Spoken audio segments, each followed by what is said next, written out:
Pledge Day. Thank you, Free Pledges, for unifying our campus in that way.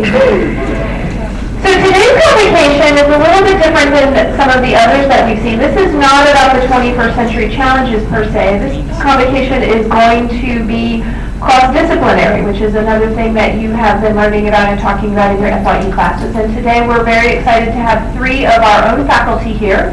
Some of you may know Lauren Demarath, who is a professor in the sociology department, Dr. Jeannie Hamming, who is a professor in the English department, and Dr. David Beeler, who is a professor in the geology department.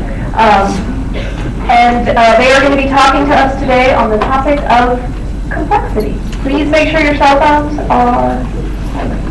Thank you. All right, thank you, everybody. Great to be here. Yes, and this is not about the challenges. Well, this is sort of about all the challenges, all at once, in one talk. It covers everything from the beginning of the universe to the evolution of the universe, to the evolution of our species, to the evolution of your consciousness, our consciousness itself, to the geological formations and natural formations, inert sort of stuff, complexity that Beeler will talk about. Even culture and what culture says about us, complexity in literature, and stuff that Hammond will talk about. The main sort of, one of the main issues that comes up in physics and complexity is how it organizes itself, how the universe has organized itself into clumps, into stars, and then this is a star factory here, an image of one. This is the beginning of a solar system here. And then we know we get planets from there, complete with labels. There's a lot written from different perspectives. This is a book that has articles from people in physics, philosophy, psychology, and biology. This is written by a computer scientist who's drawing parallels between order in information and computer programming to order in the natural world, and how the natural world's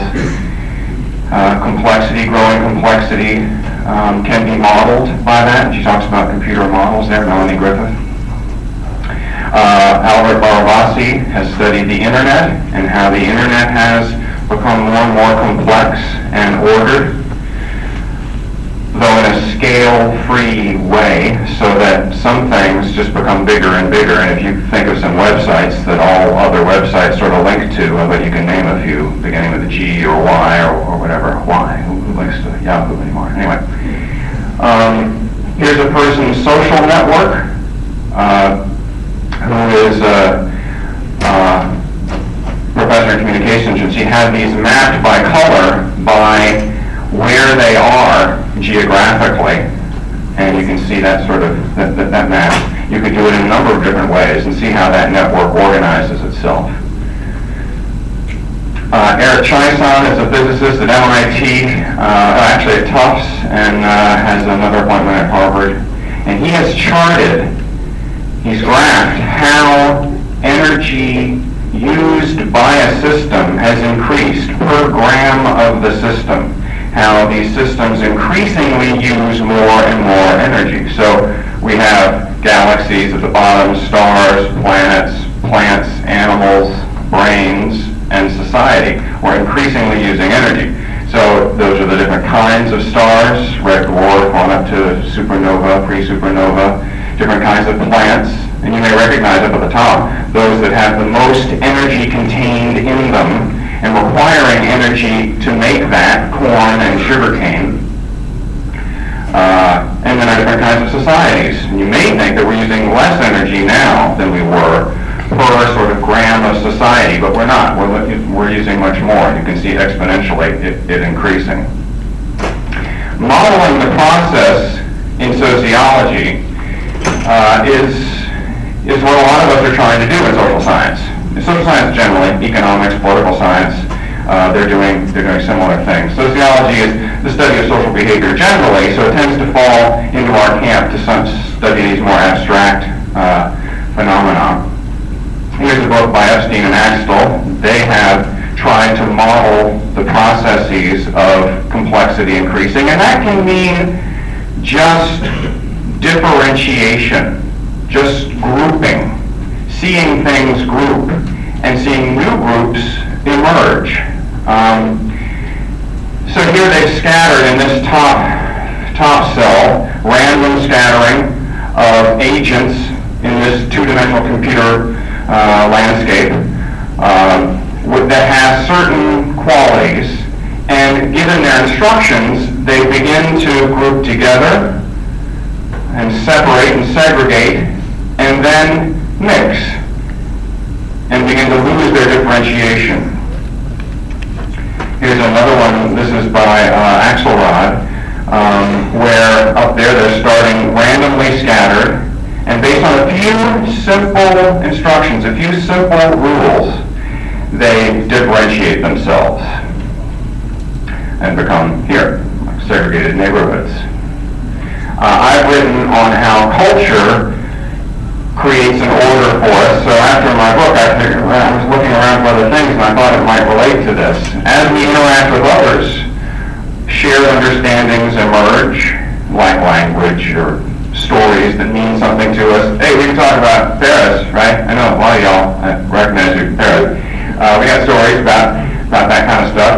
Nicknames, inside jokes, that describe a culture, an order that helps organize us. So if you get that stuff, you can hang with us. If you know that, you'll have a good time interacting with us. But if you don't, you can't. We'd rather you not, because you won't get it, kind of thing. So that's what I wrote about, and I extended it into, I'm jamming here a bit, extended it into a model. A theory of complexity and information processing, how we process information in the course of interacting with each other, and that builds complexity. In general, the theory is increasing complexity, going this way, and we start out interacting with those who share information with us. We simplify that information in the course of interacting. That's where the inside jokes and nicknames come in, and we enjoy interacting with those people who understand those, who get those, who were there when that sort of language was created. But then novelty declines, the buzz is over with that, and it's not new anymore to joke about that. And we're attracted to new folks who might also get some of that stuff. Maybe who went through Paris, but we haven't interacted about Paris with. We simplify, and then we discriminate again. So it's a lot of discriminating with those who don't get it, and then opening up to get newness, and then discriminating and opening up, segregating ourselves and differentiating ourselves, but also expanding. That goes on, and we develop new groups and so on. So Modeling a theory should produce patterns similar to the phenomenon. Computer simulations help us do that, and we can see the emergence of order. An agent-based model of social organization is where you program agents to find information and process it. That's what we were doing. So this is what it looks like. I'm going to give you a shot of this evolving. This is what it looks like at the beginning, randomly distributed agents. And there they are interacting. That's actually after they've interacted for a while. I'll restart it, and you'll see them more evenly distributed. These stripes down here at the bottom indicate what they care about, what their issues are, what they know about. And you can see, well, after a while you would see, we sort of jammed here, oh I see, they increase, see they're increasing their knowledge about those issues. And that's how it proceeds. Go back to the PowerPoint here. Looking under the hood of the car, as it were, what they know in their, sort of their brain, that these are what they know about different issues.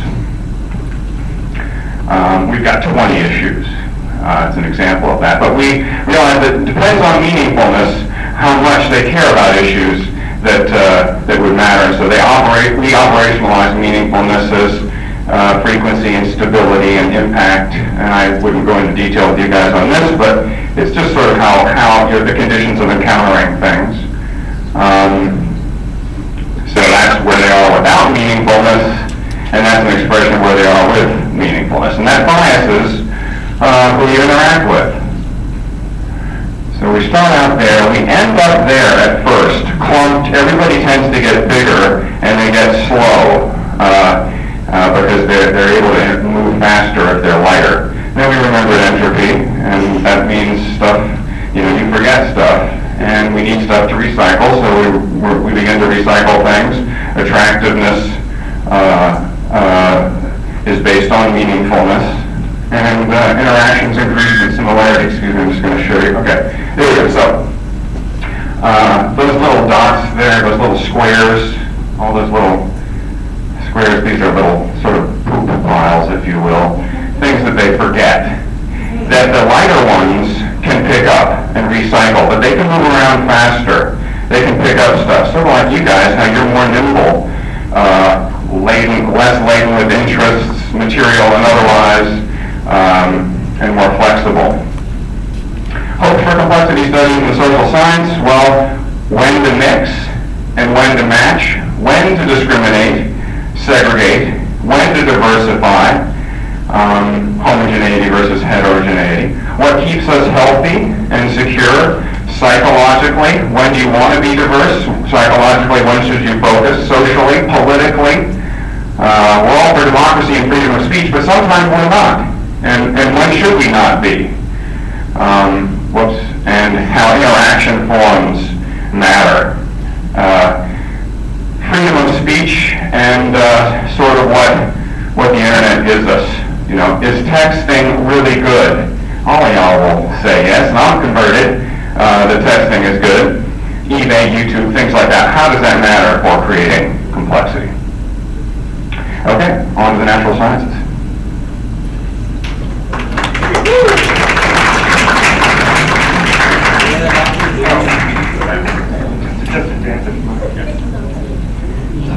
You heard Dr. Demerat talk about a term, entropy.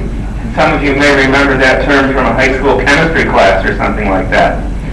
In fact, much of what we deal with when we talk about issues of complexity and its sort of companion piece, chaos, derived out of natural science studies, and it grew out in particular of a field of study called non-equilibrium thermodynamics. And I'll tell you, that gets crazy real fast. What I'd like to do is provide you some examples out of this array of things which might be studied in complexity. We see some things here like pattern formation, systems theory, nonlinear dynamics, which includes chaos as a study in complexity, evolution and adaptation, okay? Things like that. these various domains which comprise part of the study of complexity. Keep in mind that complexity is the study of patterns. It's inherently mathematical. Okay? It's inherently mathematical. One of the reasons it's been able to emerge is supercomputers. The ability to handle a lot of information very quickly, process it, play games with it, because you'll notice game theory is up there as one of the domains of study in complexity theory. Okay? First thing I'm going to do is I'm going to do a little thought experiment for you. So I'd like you to imagine it's a lazy Sunday afternoon and you're driving from Shreveport to Monroe. And if that's not sufficiently boring, Salina, Kansas to Lyman, Colorado. You're driving along. Oh, I passed a car. Oh, just passed two cars. Wait a minute, where did all this traffic come from? Oh good, it's gone. The road ahead of me is clear. Oh, there's another car I'm going to pass in a while. And you sort of see traffic in this kind of random distribution, right? And you don't know what's going on. You don't see any structure to it. It's just there. Well, one of the pioneers in the field of non-equilibrium thermodynamics was a man by the name of Ilya Prigogine. And for the last 10 years of his life, Dr. Prigogine had a joint appointment at his home university back in Belgium and some little school located down in Austin, Texas, University of Texas or something like that. Okay? And he wandered back and forth teaching non-equilibrium thermodynamics, chaos theory, things like that. He decided to look at this traffic problem. And he said, what if the problem with understanding traffic is that while we're inside it, we don't see the patterns. While we're inside the system, we don't see the patterns because to see the pattern, you've got to back up so you have a bigger field of view.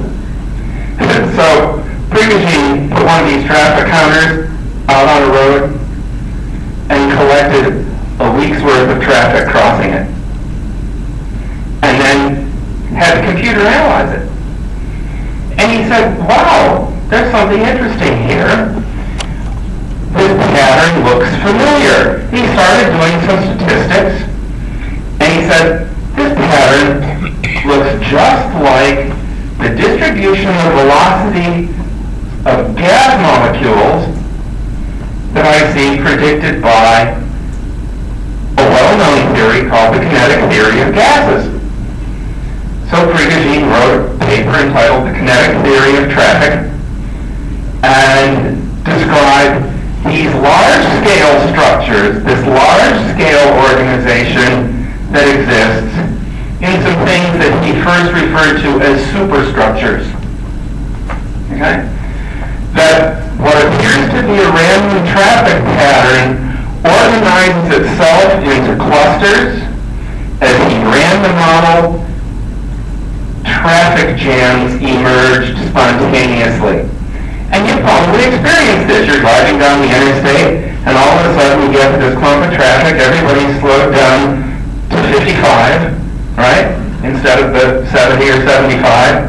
You wonder, what's going on? And you go past the clump and everything's back to normal. But these clusters, these traffic jams emerge spontaneously from his model. And this idea of superstructures, that there are structures that from the inside appear random or chaotic, that in fact have an organization that's just at a scale we are not able to observe usually. Okay? That was one of the first things in the natural sciences, engineering if you will, that emerged as people began to study complexity and things of that sort. Okay?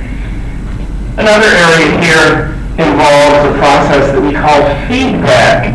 non-linear processes, where when you start a process, something happens to make the nature of the process change. How many of you have ever tried to bend a coat hanger? A lot of you, right? It's tough, right? But after you bend it, it gets easier. And in fact, the more you bend it, the easier it gets to bend it. There's a feedback process that the deformation of the wire that makes up the coat hanger actually makes the coat hanger weaker. And the more you deform it, the weaker it gets. That's a feedback process, okay? We talk about this same kind of process, say, in a nuclear reactor, where, if you're not careful, you heat something up, it causes a reaction that allows you to continue heating it up, and this feedback process institutes a problem that we call thermal runaway. In a nuclear reactor, trust me, that's not good. Because that was exactly what happened at Chernobyl. It's what they were afraid was happening at 3 Mile Island many years before you were born. Chernobyl, you may know about, it was over in the Ukraine. Okay? So this feedback process and runaway processes where things get out of our control because we no longer understand the complexity of the processes is another phenomenon that we see that's studied in complexity. Let's go to another example. Chaos theory, or the study of systems that respond in unusual ways to small changes. I don't have to look very far to find an example of this, because I've been paying attention to the Weather Channel for the last 2 to 3 days. Some of you may remember, if you noticed it, that there was this nice map showing a projected path for Hurricane Joaquin that was getting ready to collide with the east coast of the United States somewhere in the Carolinas. And on the map there was this sort of wide pathway that bracketed where it might go. Okay? Now the model has some ambiguity built into it because the movement of a hurricane is one of these things that, well, if I adjust this parameter a little bit, it goes off this way. If I adjust this one, it goes off this way. And I don't need to make a big change to make it move one way or another, right? So the modeler tries to build into these very quickly responsive systems, responding to small changes, what he thinks the possible range of parameters might be to define this cone through which the hurricane might move. And in fact, the models are so good that as the computer calculates these things, it can produce, oh, it goes this way, it goes this way, it goes this way, it goes this way. When I looked at the weather map this morning, guess what? Hurricane Joaquin had done almost a 180. It wasn't within the cone that the modelers had described yesterday. It in fact had almost turned it back on itself. It wasn't quite 180, it was about 170, and that's now just headed off into the Atlantic Ocean. Here's the problem. Although going from the model, I can sort of suggest this is where it might go. When it actually has done something, we look at it and we say, well, it could have gone that way because of this, because of this, because of this, because of this, because of this. That making the change ourselves, we can see how these systems respond, but when the system responds in a way that we didn't predict, we may never figure out what made it do that. Because there's so many possible parameters that we could vary to make the hurricane move in a particular direction. Now, for those of you who have friends in South Carolina, it's not keeping South Carolina from getting drenched this weekend, but that's from the low pressure system that they were saying, oh, this is going to block it from going this way. But the low pressure system moved apparently, so the hurricane did something else, and what else happened, they're not sure. But a complex system that changes quickly to subtle changes, or as we say, they're responsive to small changes in initial conditions or boundary conditions. That's some of the technical jargon that might be applied to it. Okay? It's another example of complexity chaos theory and how it leaves us uncomfortable. This last weekend, I was over at the University of South in Sewanee meeting with some chemistry and biology faculty members from various other ACS institutions. And with us as a plenary speaker was a gentleman who teaches atmospheric sciences in the engineering school at the University of Georgia. We were all talking about climate issues. Now imagine, I can't really tell you what happened to Hurricane Joaquin in the last 24 hours to make it do what it did. But I modeled something, it just didn't do that. If I can't do that for a hurricane because of complexity, what does that suggest about the nature of models that tell us about the world's total climate system? Complexity, understanding all of those variables, all of those things that have to interact, and trying to put brackets on the interactions controls how the model works. Now, in fact, all of us there understood that we think there are pretty good ideas about what those constraints are, and that climate models that are out there are pretty good. Are they precise? No.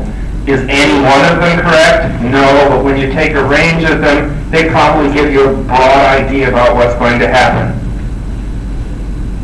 Okay? But we can't predict. Okay? We can talk about probabilities. Some of you have probably grown up thinking that science predicts what's going to happen. Because you walked into a chemistry lab and you said, okay, I'm going to run this experiment, this is what's going to happen. And you run some tests to verify a certain principle, right? The issue with complexity is it removes that predictability from some of what scientists do. And actually, some of us found that comforting. Because when I try to understand how river systems develop and integrate on the Colorado Plateau to produce the Colorado River we see today, I know I will never really find all the constraints. When I try to understand how biological systems respond and change, I'll never really understand all the constraints. But complexity theory allows me insights that I can move with and generate ideas. I'm going to turn this over to Dr. Hammond, who's going to talk about the viewpoint from the humanities. Hi, everybody. I'm going to set my notes here because I need my notes. I teach in the English department, but I also teach in the communication program. So I'm going to start by talking about some of the ways that complexity studies and systems thinking helps us understand communication. And then I'm going to jump over to thinking about ways that scholars in the digital humanities have used complexity studies to sort of rethink some of the approaches that we can take to understanding literature. I guess it's not quite as exciting as hurricanes, but I'll do my best. So one of the important shifts in communication came with the digital age. right? And to understand this shift, you have to sort of go back in time and imagine a period before email, before Twitter, before Facebook, before the internet, right? When people tended to communicate face-to-face, one-on-one, or you could maybe pick up the telephone and call someone and talk to them on the phone. Still, this was one-to-one communication. And this was pretty much the standard. We also had one-to-many communication. That meant that a select group of people, newspaper editors, news anchors, people on television and on the radio, one person could communicate to the masses, okay? But rarely could anyone from the masses communicate back, right? Then the internet came along, and we went from having, so we still have one-to-one communication, we have one-to-many communication. But what we now have is there a slide up there? Oh, you didn't get the other one. Pretend there's a picture up there of something else. We now have many-to-many communication. Okay, and this is an interesting development. So you can go on Facebook and post something, and your 500 friends see it, and maybe one of them shares that post, and now another 500 people see it, and exponentially that information sort of gets out there, right? We talk about memes going viral and things like that, right? And this presents a different kind of communication. It has a couple consequences. One, information can move really, really quickly. It also means, though, that the sender doesn't know who is receiving that information. Okay, so there's high anonymity in many-to-many communication. And the sender may not necessarily identify himself, or as it's been forwarded X number of times and then reposted and reshared, it's difficult sometimes to find the origin of that message. So there's low identifiability. Okay, so high anonymity, low identifiability. This can be a good thing, right? So there's something happening, you want to sort of agitate your community and people in your surrounding area to, go to a protest or go to an art exhibit. This can be a really good thing. It can also be a really bad thing, right? Because when a message gets out there, but we don't know who said it, I always joke that it used to be the family, but now Facebook is the cradle of misinformation, right?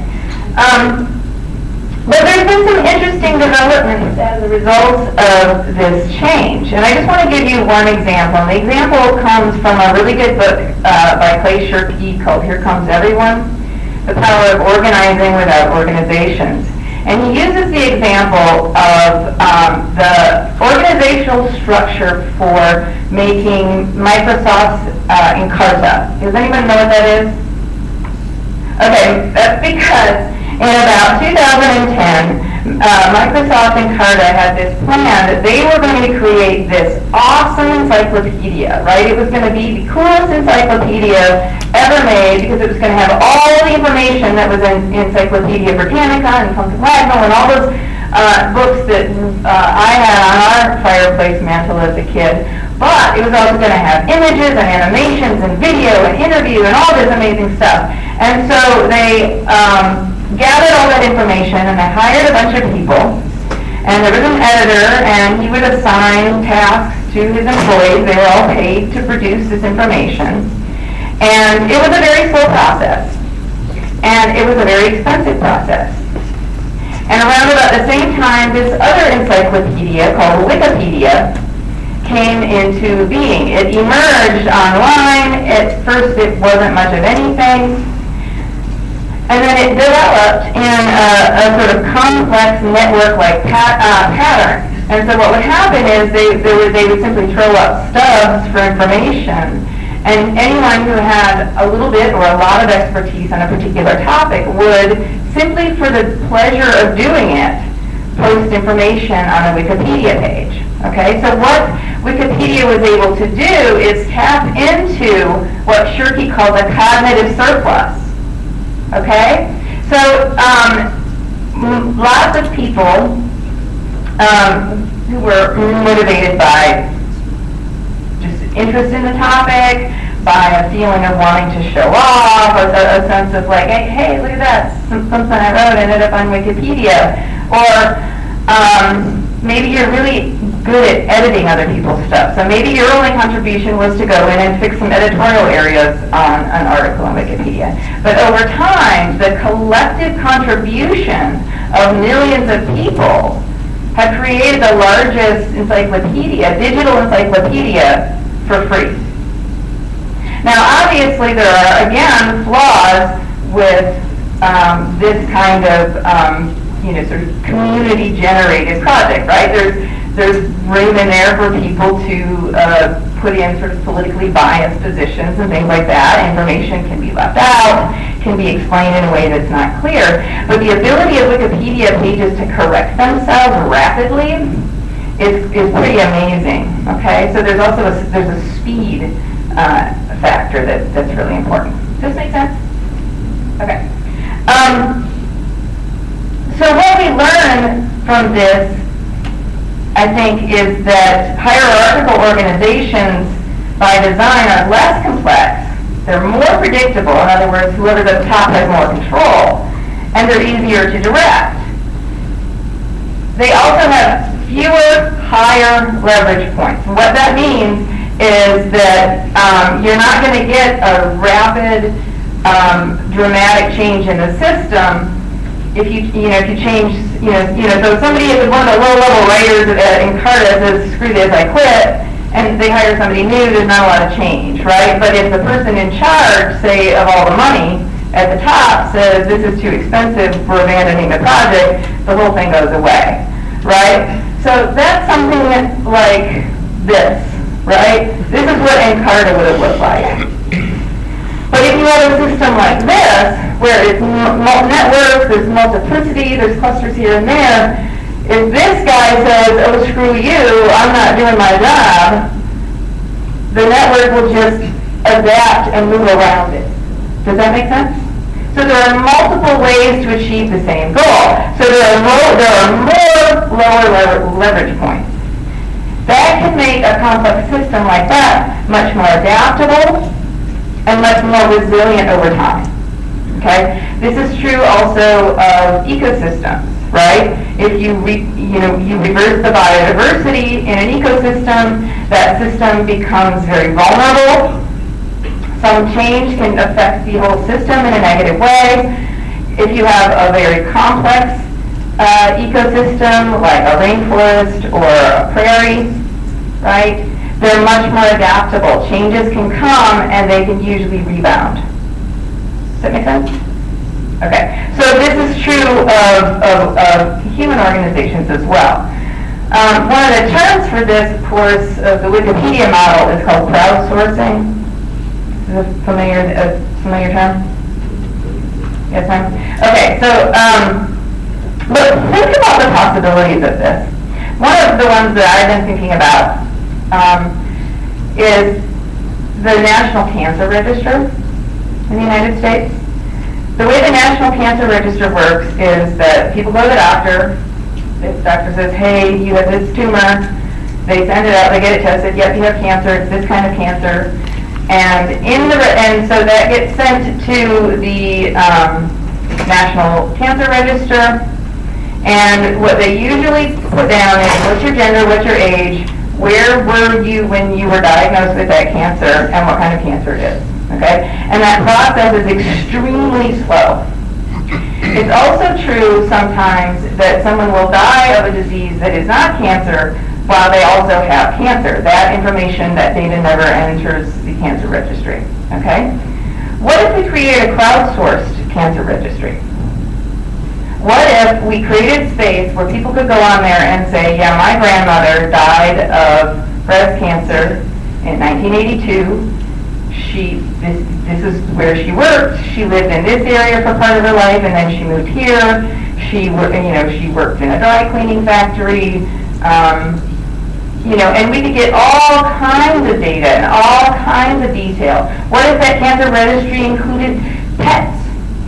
My dog died of cancer, and this is what kind of dog I had. And we would be able to bring in more variables than just how old the person was, what they did for a living, and where they lived. My suspicion is that epidemiologists would uncover the pathways of toxins in our environment. They would come up with more information about occupational hazards and when they present themselves. It could be really interesting. And so it's an important step in thinking about how communication in the digital age might facilitate this kind of research. But I was supposed to talk about literary stuff, wasn't I? Okay, I'll do that now. One of the key scholars in my field that does complexity in literary studies is Catherine Hales. She's written a number of books, How We Became Posthuman, My Mother Was a Computer, and she's kind of a neat woman because she went to MIT and has a degree in chemistry and then went and got her PhD in literary studies. And so what she's especially interested in is how computer modeling is both problematic in some ways that Dr. Beeler mentioned, but can also give us a different way to think about the function of aesthetic systems, whether that's literature, whether it's film, whether it's art, okay? And so I want to read a passage from her and just try to explain what I think she's getting at. When we leap from embodied reality to abstract information, much has to be erased to arrive at such abstractions as bodiless information. So what that means is when we are taking the real world and we are trying to model it in a computer, for instance, we have to leave some things out. We can't capture every variable that could possibly be there because we can't necessarily see them all. The problem with this is that abstraction is, let me read the quote. Abstraction is, of course, an essential component in all theorizing, for no theory can account for the infinite multiplicity of our interactions with the real. But when we make moves that erase the world's multiplicity, we risk losing sight of the variegated leaves, fractal branchings, and particular bark textures that make up the forest. In other words, from this perspective, Hales writes, complexity appears as a fuzzing up of an essential reality rather than as a manifestation of the world's holistic nature. Okay, so what that means is we take reality, we try to model it in a computer, we inevitably have to make it simpler in order to model it, right? And then we can take that model and keep adding to it and making it more and more complex and more predictive, and we seem to get, better results that, that sort of demonstrate, the path of a hurricane or something like that. But what we don't want to do is confuse the model, however complex, with reality itself. Okay? Does that make sense? Okay. So, in literary studies, we get to do some of this kind of stuff, so it's not so easy. Getting easier as Google scans in all the world's books and we can start creating searchable databases. But in literary studies, in digital humanities, we do things like pattern recognition and something called meta-informatics. And so we're able to map how changes in an aesthetic system, say with the release and popularity of a new novel, a groundbreaking novel, it changes all the rules of how you write novels. We can actually map the effect of that. Okay? We can see how these new experimental artistic modes might modify the environment in which they exist, right? So it's a whole new species of poem, right? We can think about how that might forge new imaginaries, okay? So in the 1920s, T.S. Eliot, am I going to have time? Like 2 more minutes? Okay. In the 1920s, T.S. Eliot, after World War I, said that in order for poetry to be good, it had to be difficult. He said, make it difficult. And what he was responding to was a new world order in which we could no longer trust grand narratives. We now suddenly have experienced death from above, right? It was a broken, fractured, scary place. And it didn't seem that any particular event was or wasn't ordained by God, where, God seemed to have disappeared. And it was a scary time. And you can see this amazing sea change in literature, particularly in poetry, after World War I. It's the shift we call into what we call modernism. Okay? And since then, poetry, literature, the novel, everything have become increasingly more complicated. Okay? So what you could do from a meta-informatics standpoint is look at all the literature, all the poetry, pick out a few variables, whether that's certain formal structural characteristics of a poem, right, and map them over time, right? So you could say, at what point does this kind of line break emerge, or this shift away from iambic pentameter to trochees or free verbs, and map those changes over time. And it would give you a picture of the role that poetry as an aesthetic system plays within our larger cultural system. That's just one example. There are lots of others. But I think I'm out of time, and hopefully y'all will have great questions. I didn't tell you guys, you should all be thinking of one question. One question as we're presenting. I didn't tell you that. So I can't call on you individually. But while the first person asks a question, the rest of you can be thinking of one, right? Okay, so we only got a couple minutes. So give us a question. Give us something. Give us something. Come on, bring it. Yes, sir.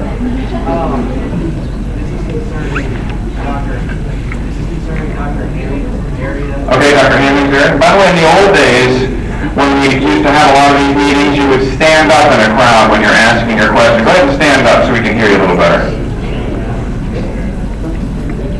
Dr. Hammond,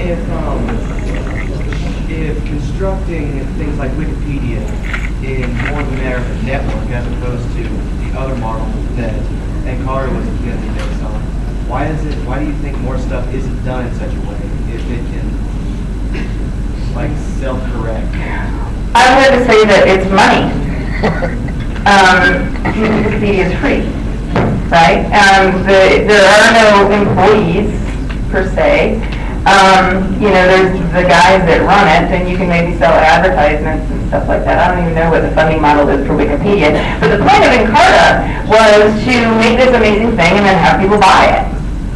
I also think that the more invested you get in a system, the less you can go outside of it. There are people who lost money on Encarta, you know that. Right.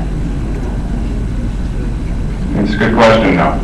But more and more will be open to that kind of model, I would think. Well, and again, I think that the sort of prosumption, the sort of combination of production and consumption is something we see all the time, right? So if you think about, there was this model Threadless a few years ago where designers would send in t-shirt designs, and the company, all they did is create a website where people could vote on those designs, and then the winner would have their t-shirts printed, and then Threadless would sell those t-shirts, and that designer would get a cut, right? But it's the consumers and the makers are becoming the same person.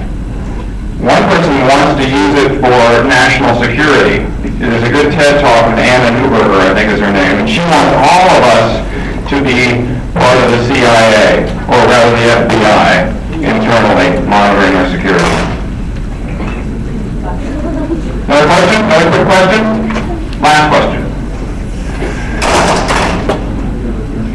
All right, y'all. Thank you very much.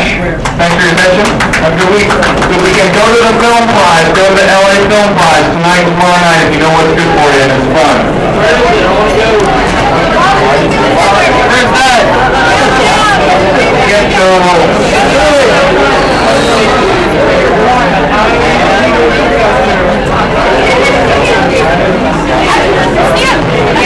I felt like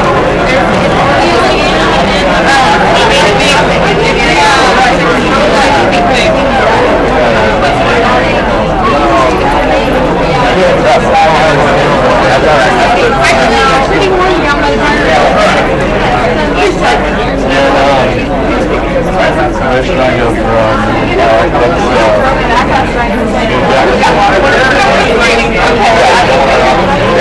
I'll be over there in about 10 minutes. don't think so. Okay. Alright, we can hit stop. We'll do that. Thank you, Michael. Well, there was, I remember